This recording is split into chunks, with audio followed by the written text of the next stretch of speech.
მონცადაზღერო აქტივობების სფეროში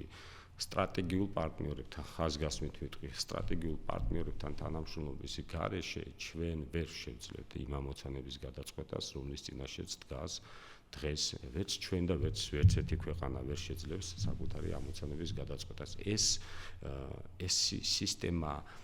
თუ ვიტყვით მაგალითად კგბ-ს და საბჭოთა კავშირის დროს თუ ეს სისტემა იყო ჩაკეტილი, დახურული და რაღაცა ასე თქვა განსაკუთრებული საიდუმლოების ქვეშ მოქცეული სისტემა თანამედროვე გამოწვევებმა, თანამედროვე პარტნიორმა ურთიერთობებმა, გლობალურმა სიტუაციამ განაახლა ეს თემები და შესაბამისად დღეს რაც უფრო მეტი მეგობარი ჰყავს კონკრეტული სფეროს ან კონკრეტული მიმართულებით, მით უფრო მარტივად შენ შეგიძლია თავი დააღწიო ეროვნულ უსაფრთხოების სისტემებთან დაკავშირებულ რისკებს და შექმნა ეფექტიანი სიტუაცია სამომავლოდ გამოწვევებთან სწორი ბრძოლისათვის.